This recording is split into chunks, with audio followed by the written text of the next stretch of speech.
A partir de este momento, las informaciones que son noticia toman el protagonismo.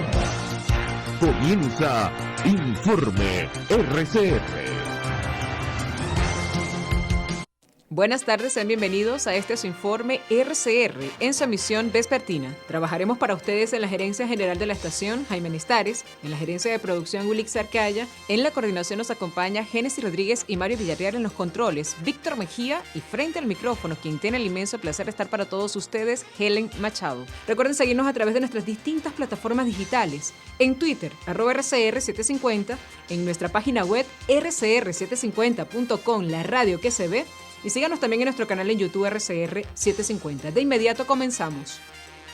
La Policía de Investigaciones de Chile informó que desmanteló la extensión internacional de la banda venezolana El Tren de Aragua, integrado en su mayoría por ciudadanos venezolanos quienes eran solicitados por las autoridades policiales tras su participación en secuestros con homicidio, tráfico de migrantes, extorsión, explotación sexual y otros delitos. Detectives de las brigadas antinarcóticos y contra el crimen organizado realizaron la detención el miércoles durante un operativo conjunto en varias ciudades chilenas: Iquique, Alto Hospicio, Santiago, Quillota y Quilpué. En otras informaciones, la Asamblea Chavista, presidida por Jorge Rodríguez, realiza este viernes la designación de los postulados al cargo de magistrado del Tribunal Supremo de Justicia, así como a Inspector General de Tribunales y director de la Escuela Nacional de la Magistratura. La propuesta del orden del día indica que hoy se realizará el anuncio. Por lo tanto, la ONG Transparencia Venezuela advirtió que los actuales magistrados del Tribunal Supremo de Justicia que se postularon a una reelección y de resultar elegidos podrían ejercer como magistrados durante casi 3 décadas, a pesar de que la Constitución Nacional limita a 12 años el periodo de cada funcionario. En otras noticias, el Centro Internacional de Arreglo de Diferencias Relativas a Inversiones, CIADIT, del Banco Mundial falló en contra del régimen de Maduro por la expropiación de agroisleña. El fallo, que fue emitido este miércoles 23 de marzo con motivo del proceso arbitral iniciado por el Grupo de Agroinsumos Iberoamericanos en julio de 2016, ordena a Venezuela pagar al Grupo Agroinsumos Iberoamericanos la suma de un total de $1.629.000 como compensación por su incumplimiento de acuerdo a España con Venezuela.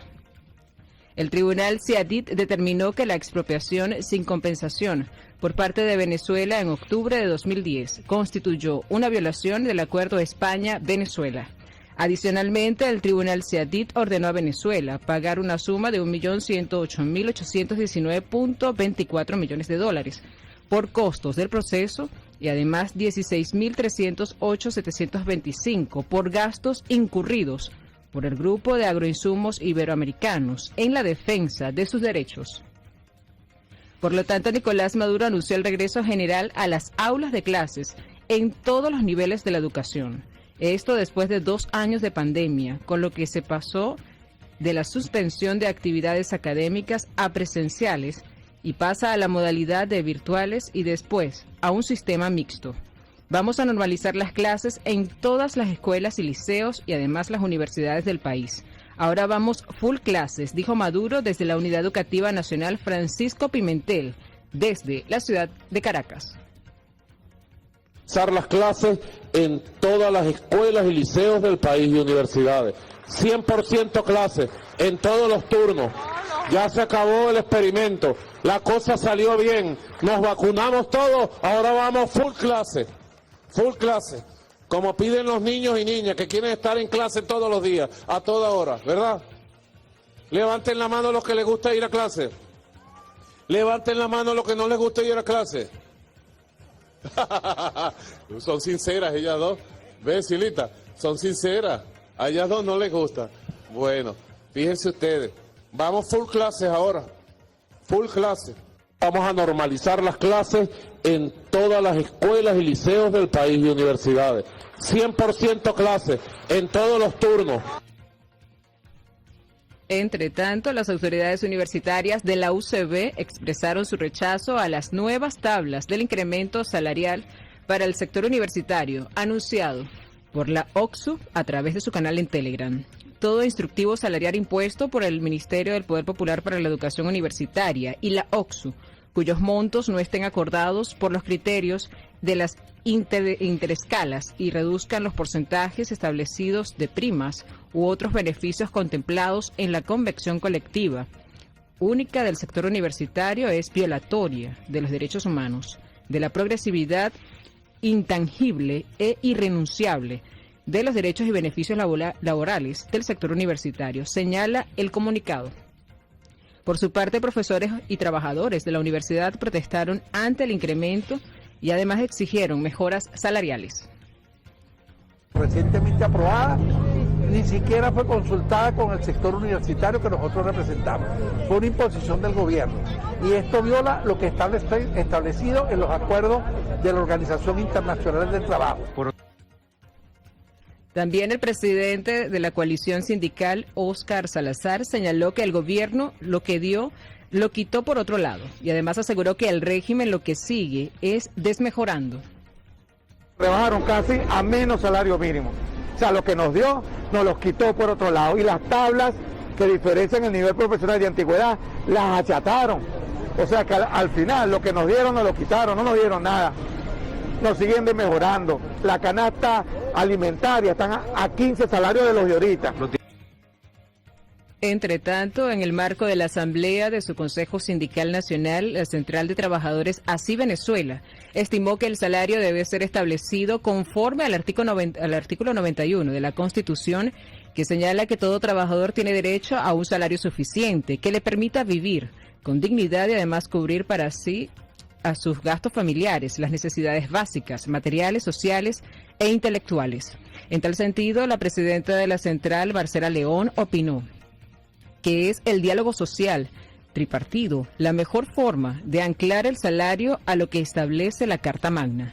En otras informaciones, el Observatorio Social Humanitario renunció este jueves 24 a un panel de expertos en temas de nutrición y seguridad alimentaria para hacer un balance de la situación que actualmente aqueja a los venezolanos. Los especialistas concluyen que la desnutrición continúa haciendo estragos en el grueso de la población. La doctora Marixa Landaeta, coordinadora de investigación y docencia de la Fundación Bengoa, hizo referencia al promedio de ingresos de una familia venezolana con respecto al costo de la canasta alimentaria, lo cual impide acceso a alimentos de calidad para la ingesta de comida balanceada y básica. En otras noticias, un informe publicado por Monitor Caracas revela que entre 2002 y 2015, al menos 6.426 millones de dólares fueron aprobados por el gobierno chavista a Hidrocapital, de los cuales solo ejecutó el 34.2%, sin que se haya podido identificar los impactos positivos en el servicio. 70% de ese dinero no se sabe en qué se invirtió, indicó el vocero de la organización, Jesús Armas. Armas además aseguró que durante 2021 los caraqueños pasaron 100 horas de la semana, de los cuales 168 posibles sin tener acceso al agua a través de tuberías. En otras informaciones, Rafael Ramírez, exministro de Petróleo de Venezuela en el gobierno de Hugo Chávez, insiste en que en el país no podrá aumentar de forma sustancial su oferta de crudo para compensar la posible ausencia de barriles rusos a raíz de la guerra en Ucrania y además las sanciones occidentales impuestas a Moscú.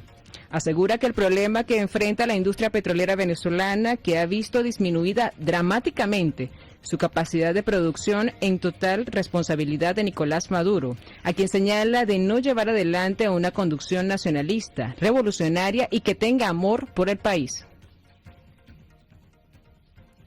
Político. La conducción de Maduro es la que ha provocado la debacle, el colapso de la industria petrolera. Nosotros demostramos, estuvimos al frente de la industria petrolera 12 años después del sabotaje petrolero, que fue un grave daño al país, que la industria petrolera se podía manejar de manera eficiente y bueno, ingresamos al país 700 mil millones de dólares, además teníamos nuestra producción en 3 millones. Eso quiere decir que el problema es político, el problema es la conducción del país. No hay una conducción nacionalista, no hay una conducción revolucionaria, no hay una conducción que tenga amor por nuestro país, que le duela lo que han hecho con PDVSA. El problema de PDVSA no es un problema técnico, es un problema político. La conducción de Maduro es la que ha provocado la debacle, el colapso de la industria petrolera. Nosotros demostramos, estuvimos al frente de la industria petrolera 12 años después del sabotaje petrolero, que fue un grave daño al país, que la industria petrolera se podía manejar de manera eficiente y bueno, ingresamos al país 700 mil millones de dólares, además teníamos nuestra producción en 3 millones. Eso quiere decir que el problema es político, el problema es la conducción del país. No hay una conducción nacionalista, no hay una conducción revolucionaria, no hay una conducción que tenga amor por nuestro país, que le duela lo que han hecho con PDVSA. El problema de PDVSA no es un problema técnico, es un problema político. Por lo tanto, el vicepresidente de Obras Públicas del régimen chavista, Néstor Reverol, informó que es necesario que continúe la administración a carga para distribuir de manera racional la electricidad en los estados que reciben el servicio desde la central hidroeléctrica Leonardo Ruiz Pineda, ubicada en Táchira. De acuerdo a la revisión que realizaron a los niveles de agua en el embalse Uribande, que sirve de fuente a la central hidroeléctrica, la cuota actual no permite que se genere la máxima potencia requerida en las unidades de generación para los estados Táchira, Mérida, Trujillo, Barinas y sectores del Alto Apure. Ahora, en el ámbito regional, el presidente de Fedecámaras en Mérida, Marcos Delgado, denunció las constantes fallas en el sistema eléctrico en algunas zonas de la entidad, que cumplen hasta 14 horas sin servicio eléctrico, que dejan pérdidas variadas. En entrevista para el programa Por Dónde Vamos con Vanessa Davis, para Unión Radio, Delgado aseveró que las principales represas de los estados andinos están en total abandono. Nunca tuvieron mantenimiento en los últimos 15 años, totalmente inoperativas. Pasamos al estado Zulia, donde partidos de la Plataforma Unitaria y Sociedad Civil se trasladaron este jueves hasta la sede regional de Corpoelet en el estado Zulia, a fin de denunciar la crisis eléctrica que vive la región. Nadie es ajeno a esta crisis. Nosotros, los legisladores, pasamos las mismas calamidades que el pueblo y esperamos que los entes responsables rindan cuentas sobre esto, porque necesitamos respuestas. Desde el Zulia hacemos un llamado a todo el país, que nos movilicemos en rechazo a esto, que vivimos todos por igual, dijo el legislador Jorbert Sánchez. Y volvemos a los Andes, donde los bosques de la población de La Azulita, municipio Andrés Bello del estado Mérida, fue firmado un oso frontino mientras descendía de un árbol. El oso frontino se observa en los páramos y bosques de la entidad andina y sus avistamientos son recurrentes, al ser catalogado como una especie de peligro de extinción.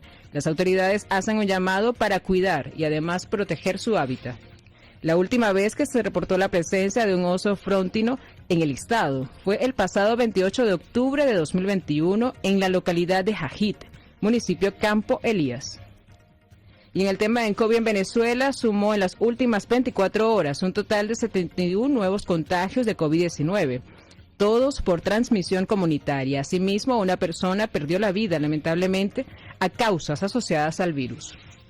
La información la dio a conocer a través de su cuenta en Twitter, Delcy Rodríguez, quien además precisó que Mérida fue el estado donde se detectó el mayor número de nuevos casos comunitarios, 17 contagios activos en 5 de sus municipios, seguido por las entidades Caracas con 11, Cojedes 9 y Barinas 9.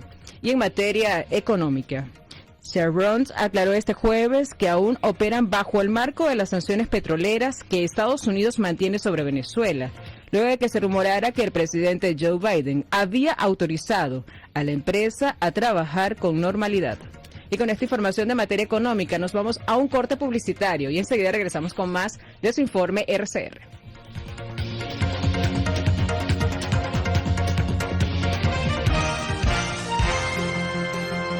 Usted escucha Informe RCR por su 750 AM. Puedes seguirnos en nuestras redes sociales. En Twitter, @RCR750, la radio que se ve. Les estamos presentando Informe RCR, el compacto informativo de esta hora, solo por RCR 750 AM.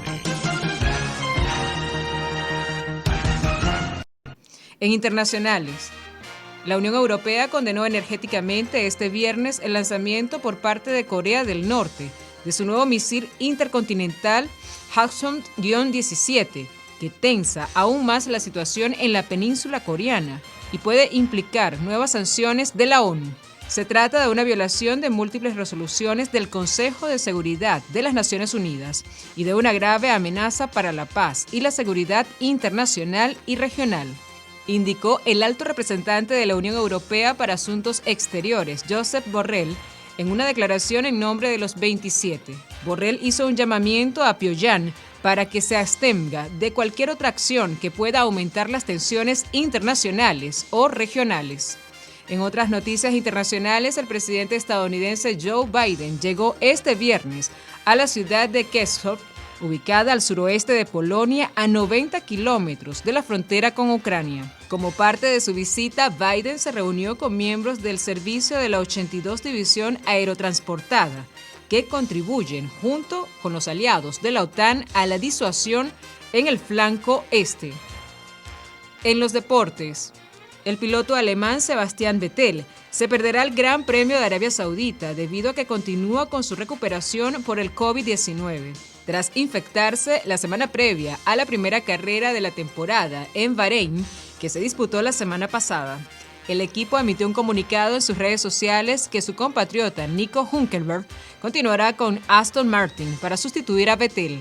Hülkenberg disputará por primera vez una carrera en el complicado trazado Jeddah-Corniche, después de un primer difícil gran premio para Aston Martin en Sahir, en el que ni Hülkenberg ni Lance Stroll puntuaron. Y así finalizamos este compacto informativo, emisión vespertina. Los invitamos para que sigan con más de la programación de su RCR.